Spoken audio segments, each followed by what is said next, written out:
Morning. এখন 8:05-10 বাজে, 8:30 থেকে পড়তে বসার টাইম। চলো একটু ফ্রেশ শেষ হয়নি, তারপর আবার আসছি।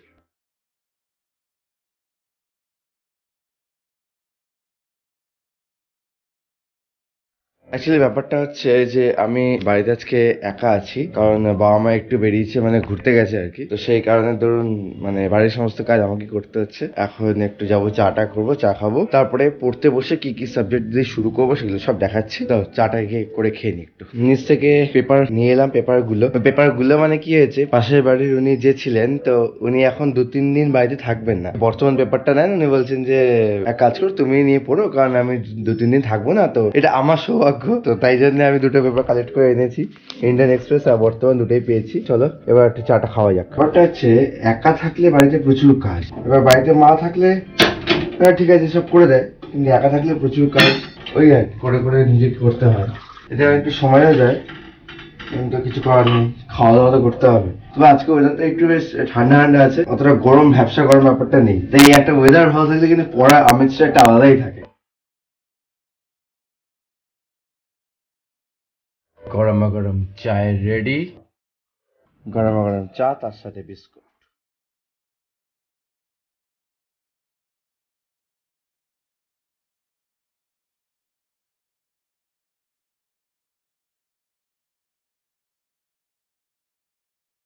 পেপার পড়া ডান। এবার আমি ইংলিশ পড়বো, এসপি বক্সি বইটা। ঠিক আছে, বইটা সবাই চেনো, ফেমাস বই। আমি একটুখানি বেসিক থেকে পড়ার চেষ্টা করছি, এগুলো বেসিক থেকে একটু পড়লে ভালো হয়। আর তার সাথে one word substitution, idioms, phrase, এগুলো পড়ি, কারণ রাইটিং পার্টটা একটা ডেভেলপ করতে হবে, কারণ যে কোনো পরীক্ষাতেই মেন্স রাইটিং আছে। তো পড়ে নিচ্ছে। তো এবার অ্যাজ পার রুটিন জিওগ্রাফি আছে, অ্যান্ড জিওগ্রাফি কোশ্চেন। জিওগ্রাফি আমি কোন বইটা পড়বো সেটা হচ্ছে তোমাদের মাজিদ হোসেন বইটা। মাজিদ হোসেন বইটা আমি একটুখানি মাঝে মাঝে পড়ি। মাজিদ হোসেনের ফিজিওগ্রাফি পার্টটা খুব ভালো করে পড়তে পারো, কারণ এখানে ভালো করে খুব দেওয়া আছে এবং খুব ইন্টারেস্টিং ওয়েতেও। প্রত্যেকটা পার্টে ডেজার্ট থেকে আরম্ভ করে, রিভার থেকে আরম্ভ করে সমস্ত কিছুই আছে। আইল্যান্ডগুলো, কোস্টাল প্লেনগুলো, সেপারেটটা আজকে রিভিশন দেবো। আর পরে যদি বুকটা রিভিউ চাও বা বুকটা কেমন সেটা জানাচ্ছ, সেটা আমাকে জানিয়ে তাহলে সে বুঝে জানাবো। এখন জাস্ট পড়ছি বলে আমি এটুকু জাস্ট বলে দিলাম। ড্রেনেজ প্যাটার্নগুলো এরকম টাইপের আসে, এটা ডেনডেটিক প্যাটার্ন কোনটা, কোন রেক্ট্যাঙ্গুলার প্যাটার্ন কোনটা, বারবেট কোনটা, ট্রেলিস, এগুলো সব আসে। একটু পড়ে নি, চলো। এরপর আমি বায়োলজি পড়বো। কোন বইটা পড়বো সেটা হচ্ছে তোমার, এই হচ্ছে লিউসেন্টের বইটা। বায়োলজি আমি এখান থেকে কমপ্লিট করার চেষ্টা করি। এই আমি এই জায়গাটা থেকে ধর বোটানিটা পড়বো। বোটানি কি হয়, এজ আ ক্লাসিফিকেশন অফ প্ল্যান্টেই, মানে থ্যালোফাইটা, অ্যালগি, ফাঙ্গি, তো পেরিডোফাইটা। তারপরে এখান থেকে অনেক কোয়েশ্চেন আসে, অনেক জাইলেম ফ্লেম থেকে অনেক কোয়েশ্চেন আসে, যে কোনটা ফুড কোনটা ওয়াটার, এগুলো থেকে অনেক জানতে চায়। কোন মসটা ফুয়েল হিসেবে ইউজ হয়। মোদ্দা কথা, তুমি যে পরীক্ষার জন্য প্রিপারেশন নিচ্ছ সেই পরীক্ষায় তুমি দেখে নেবে যে সায়েন্সের কোশ্চেন কীরকম টাইপের আসছে, সেই বেসিসে তুমি সুন্দরভাবে সেইভাবে তুমি সায়েন্সটা পড়ো।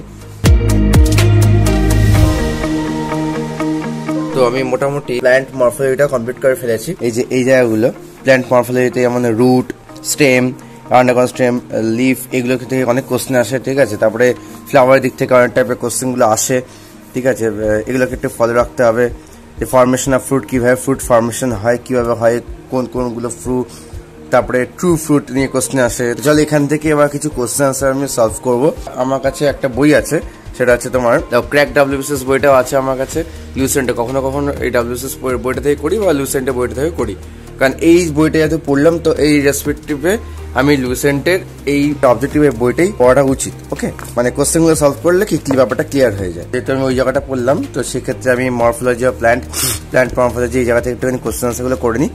মোটামুটি এখানে কটা কোশ্চেন আছে, এখানে মোটামুটি 124টা কোশ্চেন আছে। তো আমি মোটামুটি 50 থেকে 60টা করার ট্রাই করবো। তারপর করার পর অন্য সাবজেক্টে ধরে ফেলবো, কারণ আমার টাইমটা মেনটেন করতে হবে সেভাবে। রুটিন অনুযায়ী আমার আছে কারেন্ট অ্যাফেয়ার্স। তো কারেন্ট অ্যাফেয়ার্স আমাকে পড়তে হবে। তো যাক, এটা আমি একটু 15 মিনিট টাইম অ্যালট করা আছে। 15 মিনিটে যতটা হয়, 50টা বেশি হয় না সাধারণত, কারণ কোশ্চেনগুলো দেখতে, অ্যানালাইসিস করতে একটা সময় চলে যায়। চলো এগুলো থেকে, মানে প্ল্যাটফর্ম থেকে আমি কোশ্চেনগুলো করে নিই, তারপর আবার আসছি।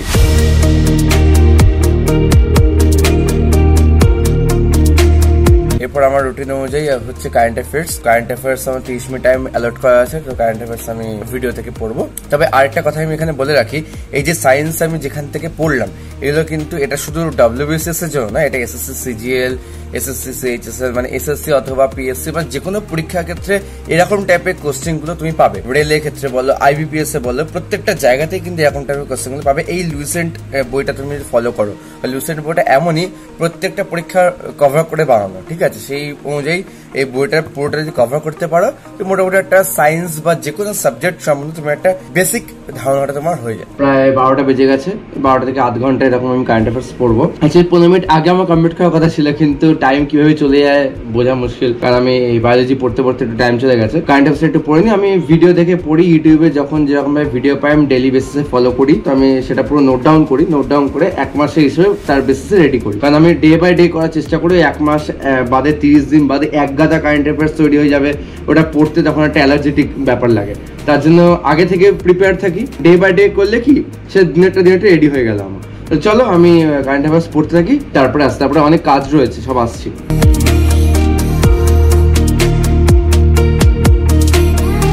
কারেন্ট অ্যাফেয়ার্স পড়া হয়ে গেছে, রান্না বান্না একটু করতে হবে, কারণ বাড়িতে যেহেতু একা।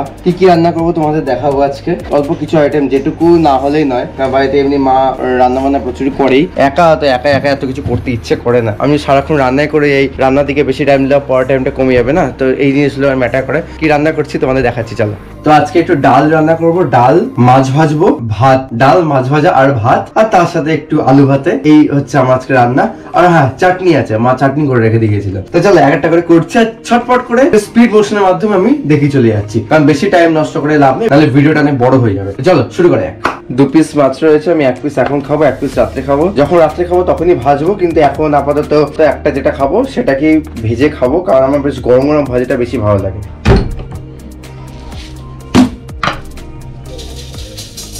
দেখো সত্যি কথা বলতে আমি না রান্না বান্না বেশি কিছু পারি না, ঠিক আছে? যেটুকু না হলেই নয়, মানে নিজের চালানোর মতো মোটামুটি করে নিতে পারি। মা বলেছিল যে হোম ডেলিভারি অর্ডার করে দেবে, না আমি বাড়িতে নিজে একটু ট্রাই করি, কারণ এই হচ্ছে সুযোগ নিজের কিছু শেখার। চলো এটা নিজে করি না, কি আর হয়েছে, একটুখানি না সময় যাবে, পড়ার টাইমটা না এদিক থেকে একটু ওদিক ম্যানেজ করে নেবো, অ্যাটলিস্ট কিছু শিখতে পারবো, কারণ পরবর্তীকালে সার্ভিসে পোস্টিং হয়, এমন জায়গায় হয়তো পোস্টিং হলো সেখানে আমাকে নিজে রান্না করে খেতে হবে, তখন তো মুশকিলে পড়ে যাবো। আর প্রত্যেকদিন বাইরে খাওয়া মানে একটা শরীর খারাপ একটা ব্যাপার থাকে। একটু নিজের কিছু জানা উচিত, সে তুমি ছেলে হও বা মেয়ে হও, মেয়ে বলে রান্না করতে হবে, ছেলে বলে রান্না করবে না, এরকম ব্যাপারটা নয়, কখনোই এরকম ডিসক্রিমিনেশন রাখবে না। তো সবাইকে সবকিছু জেনে রাখাটা উচিত। চলো ডালটা সেদ্ধ করতে বসিয়ে দিই, কারণ আজ স্নানও আছে। মাছটা জলে ভিজিয়ে রেখেছি, ঠান্ডা অবস্থায় ছিল, মাছটা একটু ভিজিয়ে রাখলাম, নুন হলুদ মাখিয়ে রেখে দেবো একটু পরে, তারপরে মাছটা ভাজবো। মাছটা ঠিক ভাজবো খাওয়ার আগে, গরম গরম খাওয়ার মজাই আলাদা। আর ডালের মধ্যে না একটু লাস্টে পেঁয়াজ একটু ভেজে দেবো, পেঁয়াজ তেজপাতা শুকনো লঙ্কা একটু ভেজে ডালের মধ্যে লাস্টে দেবো ওটা, তো সেটা এখনই ভেজে রাখি। আর আলু সেদ্ধের জন্য আলু বার করে রাখলাম, 3টা হয়তো মোটামুটি দুবেলা হয়ে যাবে। পেঁয়াজ প্রায় শেষে মুখে, পেঁয়াজটা আনতে ভুলে গেছি, 2 পিস আছে, 2 পিসই কেটে দেবো, যা একটু হয় আর কি, অত কিছু লাগবে না।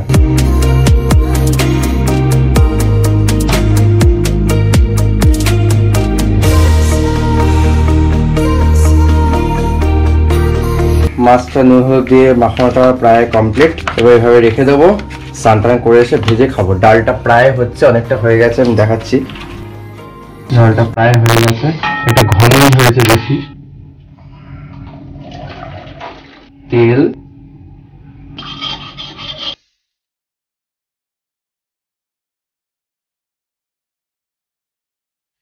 কোয়ান্টিটি কিছু বুঝতে পারতাম না, কিছুদিন আগে থেকে দেখতাম, হতে হতে হতে বুঝতে পারি, একটা মোটামুটি একটা অ্যাভারেজ কোয়ান্টিটি বুঝে গেছি যে একজনের কতটা লাগতে পারে আর কি। এটা হচ্ছে ফাইনাল ডাল, ভাতটা হোক, আমি এখন ততক্ষণে স্নানটা সেরে আসবো। আর শশাও ছিল, ঠিক আছে, শশাগুলো আমার শুকিয়ে যাচ্ছিল, লঙ্কা শশা এগুলো তো একটু স্যালাডে কাজে লাগবে। একটা অ্যাসপিরিয়েন্ট যদি বাড়িতে একা থাকে, মানে যারা হোস্টেলে থাকো, যারা ভিডিও দেখছো, তারা জানো কত কাজ থাকে বাড়িতে একা থাকলে। তারপরে ঘর মোছা আছে, ঘর মোছাটা মুছবো, সেটা দেখাবো না, মানে একটা প্রেস্টিজের ব্যাপারে ধারণা তখন। দেন স্নান করতে যাবো, স্নান করে এসে পুজো করবো, পুজো করে এসে খাবো, খেয়ে দিয়ে আবার পড়তে বসবো।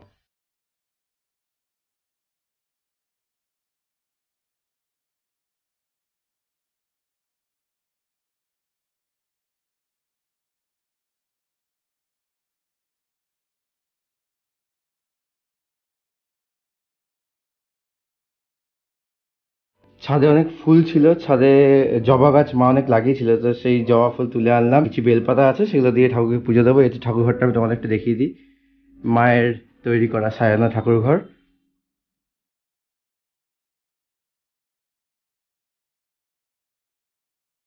আমি এই গোপালগুলোকে একটু দেখিয়ে দিই। এটা হচ্ছে বড় গোপাল, এটা ছোট গোপাল।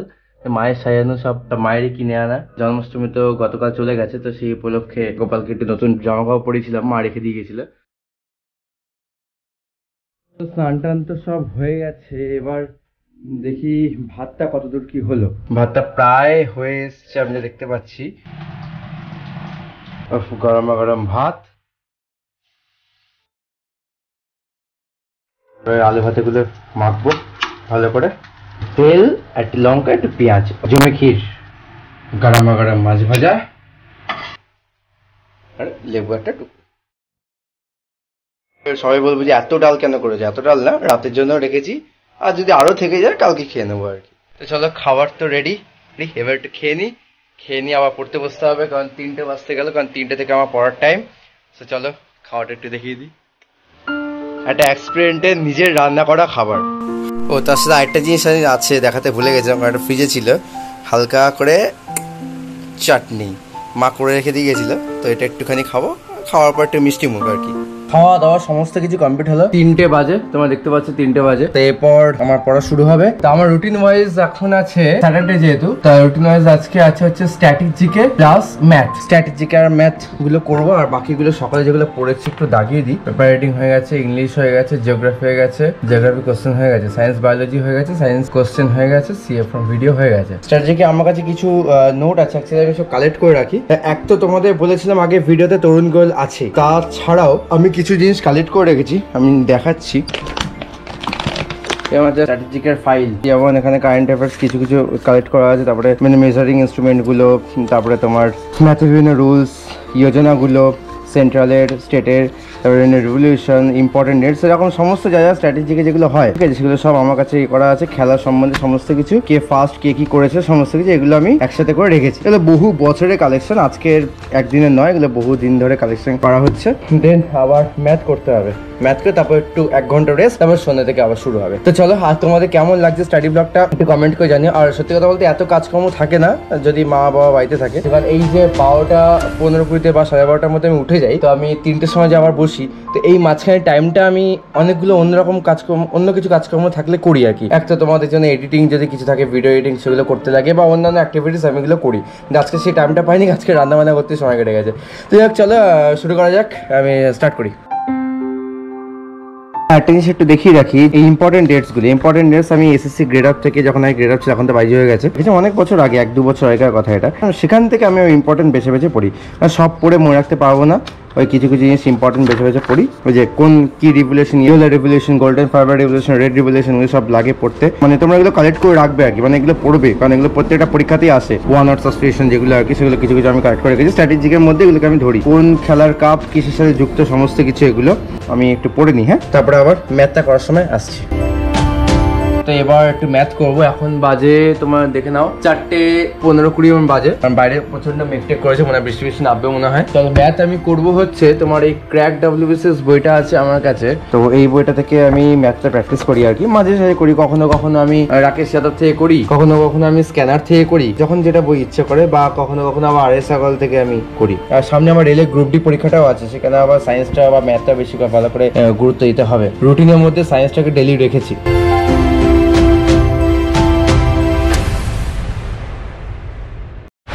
বাইরে কি সুন্দর ওয়েদার, বৃষ্টি হচ্ছে, সেরা লাগছে, আর মেঘটাও সেরা। এখন আমার ঘুমানোর টাইম অ্যাকচুয়ালি, তো ঘুমানোর আগে ভাবলাম তোমাদের একটু আকাশটা দেখিয়ে দিই। এখন 5:15-20 বাজে, এরকম আকাশ দেখতে বেশ ভালো লাগে, দারুণ লাগে এরকম বৃষ্টি। যাই হোক, চলো একটু ঘুমিয়ে নিই এবার। গুড ইভিনিং ফ্রেন্ডস, ঘুম থেকে উঠলাম, একটু রেস্ট নিয়ে নিয়েছি, তো এখন পড়তে বসলাম। এখন একটু গরম গরম চায় বানালাম, চা বিস্কুট খেয়ে দে আবার শুরু করবো, কারণ এখন রুটিনে আছে হচ্ছে আমার পলিটি কোশ্চেন, হিস্ট্রি কোশ্চেন্স। তো আগে পলিটিটা ধরি, তারপরে হিস্ট্রিটা করবো। তো পলিটি কী কী পড়ছি সেগুলো দেখাচ্ছি। তো চাটা একটু খেয়ে নিই, তারপর আমি ক্র্যাক WBCS বইটাই বার করলাম। তো এখান থেকে আমি পলিটির কোশ্চেনগুলো পড়বো, মানে এখান থেকে আমি থরলি ওয়াইজ মোটামুটি পড়ার চেষ্টা করি, কারণ এখানে একটু different kind of cruelty economics নিয়ে সমস্ত মানে মেন্স বেসিসে কোশ্চেনগুলো আসে। তো আগে এই বইটা একটু শেষ করে নিই, তারপরে আমি আবার ইয়েগুলো ধরবো। ধরো এখানে যেমন কোশ্চেনটা বলেছে, in parliamentary form the government real powers of the state are vested in the, ঠিক আছে, এগুলো খুব কিন্তু গোলায়। স্টেটের রিয়েল পাওয়ার্সের কথাটা বলেছে পার্লামেন্টারি ফর্ম দ্য গভর্নমেন্টে। Council of ministers headed by the prime minister, president, government, parliament.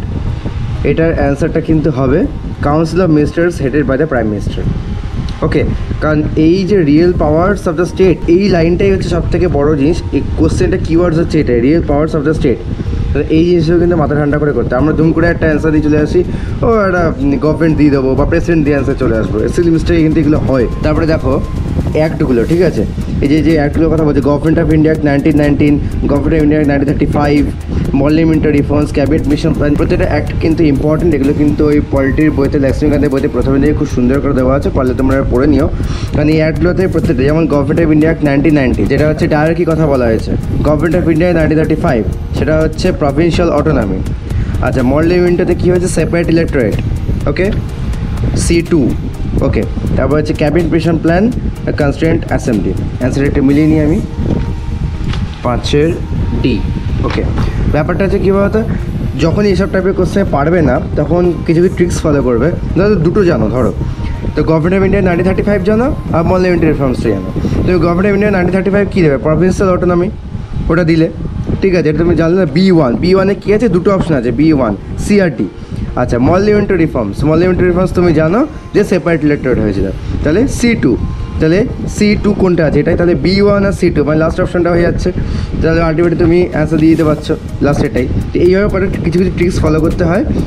এবছর WBCS একটা কোশ্চেন দিয়েছিল এরকম টাইপের, একটা চার্ট দিয়ে 1 2 3 4 করে, তো সেটা কিন্তু এরকম আন্দাজে ব্যাপারটা সব কটা তুমি জানতে নাও পারো। আমিও সব কটা জানতাম না, তাই জন্য আমি একটা আইডিয়া করে অ্যান্সার দিচ্ছি, মানে লাকলি ঠিক হয়ে গেছে। তো এরকম ক্ষেত্রে তোমার কিছু কিছু লাখ খাটাতে হবে। দেখো তুমি সব কোশ্চেন কমন কখনোই পাবে না, মানে 100% কখনোই কমন পাবে না। কিছু কিছু তোমাকে মানে ইন্টেলেকচুয়াল ব্রেন তোমাকে খাটাতে হবে পরীক্ষার হলে, এবং সেই ইন্টেলেকচুয়াল ব্রেনটা তোমাকে কিন্তু ওই ভালো মার্কস ক্যারি করার একটা প্রবণতা নিয়ে আসবে। সুতরাং সেদিক থেকে তোমার গুরুত্ব রাখতে হবে। আজকে লক্ষ্মীকান্তা পড়িনি, আজকে কোশ্চেন আনসারগুলো একটু রিভিশন দিলাম, কারণ লক্ষ্মীকান্তা পরের দিন যে পলিটি আমার রুটিন অনুযায়ী আছে, লক্ষ্মীকান্তা একটা চ্যাপ্টার আমি একটু রিভিশন দেবো, একটা চ্যাপ্টার ধরে রিভিশনগুলো আমি দিচ্ছি। কিছু কিছু পড়া আছে, নতুন বলতে কয়েকটা চ্যাপ্টার আমি বাদ দিয়েছি, সেগুলো পরে পড়বো। এরপর একটুখানি হিস্ট্রি পড়বো, একটুখানি বানসালটা পড়বো, বানসাল থেকে একটুখানি পড়বো। আমি অ্যাকচুয়ালি বানসাল থেকে পুরো তোমাদের আগে ভিডিওতে বলেছিলাম যে বানসাল থেকে আমি পুরো প্রথম থেকে শুরু করেছি। এই বইটা আমার আগে ছিল না, কর্ণাটকে প্রথম, দ্বিতীয়, তৃতীয় সবকটা যুদ্ধে কমপ্লিট হয়েছে। তারপরে হিস্ট্রি কোশ্চেন কিছু সলভ করবো, আমি একটা WBCS বইটা থেকেই করবো। এটা পড়ে নিই, তারপরে আসছি। এই কার্নাটিক ওয়ারগুলো আমি একটুখানি ছোট্ট করে তোমাদের ডেসক্রাইব করি, আমি যখন পড়ছি তখন এটা তোমাদেরকেও জানানো হয়ে যাবে। আমরা এই টাইম পিরিয়ডটাতে, মানে Carnatic war, first Carnatic war, third Carnatic war, এগুলো একটু আমরা পড়তে চাই না, আমি স্কিপ করে বেরিয়ে যাই। কিন্তু এই কার্নাটিক ওয়ারগুলো এতটা ইম্পর্টেন্ট, এই সময় পর থেকে কিন্তু ব্রিটিশদের আধিপত্য বেড়ে যায়, কারণ ফরাসিদের উচ্ছেদ করে ব্রিটিশরা কিন্তু একটা রাজ করতে শুরু করে। এই সময়টা থেকে টাইমটা কতটা ভাইটাল সে কার্নাটিক ওয়ারগুলো পড়লে জানা যাবে। হোল ইন্ডিয়ার যে বিভিন্ন জায়গায় যে ফরাসিদের ঘাঁটি উচ্ছেদ করে ব্রিটিশদের আধিপত্য বিস্তার করা, এবং দেশীয় রাজাদের মধ্যে পলিটিক্যালি গেম খেলে তাদেরকে ব্রিটিশদের বসে আনা। তারপরে যেমন অধীনতামূলক মিত্রনীতি, এগুলোর মাধ্যমে বিভিন্ন রাজ্যগুলোকে, যেমন হায়দ্রাবাদের নিজাম বা ওদিকে অযোধ্যা নবাব, তো প্রত্যেককে নিজেদের কবলে আনার যে ব্রিটিশদের কায়দাটা, সেটা কিন্তু এই ওয়ারগুলোর মাধ্যমে হয়েছিল। আর সব থেকে বড় দুর্বলতা জিনিস কি জানো তো, আজকে ব্রিটিশদের হাতে যেত না যদি আমাদের দেশীয় রাজাদের ইউনিটি থাকতো। কারণ দেশীয় রাজাগুলোর মধ্যে আমাদের কোনো ইউনিটি ছিল না, তারা সবসময় সুবিধার জন্য তাদের উত্তরাধিকার সূত্রে নিজেদের মধ্যে যুদ্ধ করতো। যেমন হায়দ্রাবাদের নিজাম বা মারাঠা, এদের সাথে একটা ক্লাস ছিল, অযোধ্যার সাথে এদিকে সাথে একটা ক্লাস ছিল। তো এই সব মানে ক্লাসের জন্য ওরা কী করতো, ব্রিটিশ বা ফরাসিদের হেল্প নিত, সেই কারণে তারাই সেই জায়গাটা রাজ করতে শুরু করে। তো এইভাবে আস্তে আস্তে ব্রিটিশদের আধিপত্য শুরু হয়। তো আরও ডিটেলসে পরে আমরা জানবো, তো আমি ছোট্ট জিনিসটা তোমাদের সাথে শেয়ার করে নিলাম একটু। তো হিস্ট্রির কোশ্চেন অ্যান্সার সলভ করার পর এখন আমার ডেইলি রুটিনে যে সাবজেক্টগুলো ছিল সমস্ত কিছু আছে কমপ্লিট হয়ে গেল, কিন্তু তাও একটা জিনিস একটুখানি বাকি রয়েছে, সেটা হচ্ছে আমি পেপার, অ্যাকচুয়ালি সামনের বাড়ির উনি এখন নেই, তো ওনার বর্তমান পেপারটা আমার কাছে রয়েছে। তো এই বর্তমান পেপারটা আমি একটু রাতে একটুখানি জাস্ট চোখ বোলাবো, আমি দেখবো। বেসিক্যালি রাত্রেবেলাটা আমি কোনো কিছু রাখি না, মানে 11টা থেকে 1টা 1:30 পর্যন্ত আমি রাখি আমার নিজের সময়ের জন্য, মানে কিছু কিছু কাজকর্ম থাকে সেগুলো সেগুলো আমি সমস্ত কিছু করি। তোমাদের জন্য ভিডিও বানানো বল, এডিটিং বল, সেগুলো মোটামুটি রাতের দিকে আমি করার চেষ্টা করি আর কি। সারাদিন অত টাইম পাই না। এখন একটু খাওয়া দাওয়া করবো, আর খাওয়া দাওয়া করে একটু পেপারটা পড়ে তারপরে ঘুম, আবার কাল সকাল থেকে শুরু হবে। সন্ধ্যে 6:30 থেকে আমি বসি, মোটামুটি রাত 10টা এখন বাজে করা 10:25 বাজে, 10:25 বাজে। এখন খেতে উঠলাম, একটু পরোটারে উঠে সকালে যা খেয়েছিলাম তাই খাবো। একটা মাছ যেটা রাখা ছিল সেটা ভাজবো, ভেজে খাবো। এই হলো গিয়ে আমার রাতের খাবার। মাছ ভেজেছি, আলু ভাতে, লেবু, লঙ্কা, শশা। পেঁয়াজটা শেষ হয়ে গেছে তাই এখন পেঁয়াজ নেই, আর ডাল ভাত। তোমাদের রিকোয়েস্টে আমি এই স্টাডি ব্লগটা পুরোপুরি আনলাম। তোমাদের কেমন লাগলো অবশ্যই কমেন্ট করে জানাও। ভালো লাগলে একটা ছোট লাইক করে দিও। আমার এই কথাগুলো বা স্টাডি ব্লগ দেখতে চাইলে বা বিভিন্ন সাবজেক্ট নিয়ে পরবর্তীকালে আসবে সেগুলো যদি পেতে চাও, আর আমার মতো এরকম অ্যাসপিরেন্টদের রিয়েল স্টোরি, ট্রু স্টোরি জানার জন্য চ্যানেলটা পারলে সাবস্ক্রাইব করে রাখো। আমি যতটুকু পারলাম ডেইলি রুটিন ওয়াইজ ফলো করে মেনটেন করলাম। এরকম ভাবে তোমরা মেনটেন করো, তাহলে দেখবে খুব সুন্দর সিস্টেমেটিক ওয়েতে এগোবে। ফার্স্ট হচ্ছে রুটিন বানাও। রুটিন কিভাবে বানাতে হবে তোমরা যদি চাও তাহলে আমি কমেন্ট করে জানাস, তাহলে আমি সেটা বলে দেবো কিভাবে রুটিন বানাবে। বানিয়ে সেই স্ট্র্যাটেজি অনুযায়ী মেনটেন করে চলো। ডেডিকেটলি কিন্তু রুটিনটা ফলো করতে হবে, তাহলে কিন্তু প্রপার ওয়েতে তুমি এগোতে পারবে। কারণ অনেকে রুটিন বানিয়ে দেওয়ালে সাটিয়ে রাখলাম, করলাম না ফলো, ওটা করলে হবে না। আর বেশি কিছু বলবো না, ভিডিওটা এমনিতে অনেক বড় হয়ে গেছে, কারণ ডেইলি পুরো সকাল থেকে রাত পর্যন্ত কী কী করলাম সমস্ত কিছু তোমাদের আমি শেয়ার করলাম। এরকম আমি লাইফে ফার্স্ট টাইম কিছু শেয়ার করছি, যে সব কিছু লাইফের অ্যাক্টিভিটিস। তো আরও অনেক কিছু রয়েছে, পরে আরও জানতে পারবে। যদি আরও স্টাডি ব্লগ এরকম করি তো অনেক কিছু আরও জানতে পারবে, আমি কী কী এক্সট্রা কারিকুলার অ্যাক্টিভিটিস আছে বা আমি কী কাজগুলো করি। আর তোমাদের কেমন লাগলো সেটা অবশ্যই কমেন্টের মাধ্যমে আমাকে জানিও, আর একটা ছোট লাইক কিন্তু অবশ্যই করেছো। আজকে এখানেই দেখা হচ্ছে আবার পরে কোনো ভিডিওতে। তো ততক্ষণের জন্য ভালো থেকো, বাই।